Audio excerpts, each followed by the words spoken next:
سلیمان نے کہا اچھا ہم دیکھیں گے تو نے سچ کہا ہے یا تو جھوٹا ہے، یہ میرا خط لے جا اور اسے ان کی طرف ڈال دے، پھر ان کے پاس سے ہٹ جانا اور دیکھنا کہ وہ کیا جواب دیتی ہیں۔ ملکہ نے کہا کہ دربار والو، مجھ تک ایک نامہ گرامی پہنچایا گیا ہے، وہ سلیمان کی طرف سے ہے اور مضمون یہ ہے کہ شروع اللہ کا نام لے کر جو بڑا مہربان نہایت رحم والا ہے، بعد اس کے یہ کہ مجھ سے سرکشی نہ کرو اور مطیع و فرما بردار ہو کر میرے پاس چلے آؤ۔ خط سنا کر کہنے لگی کہ اے اہل دربار، میرے اس معاملے میں مجھے مشورہ دو، جب تک کہ تم حاضر نہ ہو اور صلاح نہ دو میں کسی کام کا فیصلہ نہیں کیا کرتی۔ وہ بولے کہ ہم بڑے زوراور اور سخت جنگجو ہیں اور حکم آپ کے اختیار میں ہے، تو جو حکم دیجیے گا اس کے انجام پر نظر کر لیجیے گا۔ اس نے کہا کہ بادشاہ جب کسی شہر میں داخل ہوتے ہیں تو اس کو تباہ کر دیتے ہیں اور وہاں کے عزت والوں کو ذلیل کر دیا کرتے ہیں، اور اسی طرح یہ بھی کریں گے، اور میں ان کی طرف کچھ تحفہ بھیجتی ہوں اور دیکھتی ہوں کہ قاصد کیا جواب لاتے ہیں۔ پس جب قاصد سلیمان کے پاس پہنچا تو سلیمان نے کہا کیا تم مجھے مال سے مدد دینا چاہتے ہو؟ سو جو کچھ اللہ نے مجھے عطا فرمایا ہے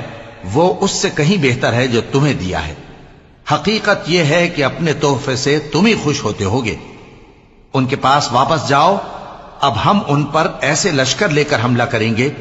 جن کے مقابلے کی ان میں طاقت نہ ہوگی، اور ان کو وہاں سے بے عزت کر کے نکال دیں گے اور وہ ذلیل ہوں گے۔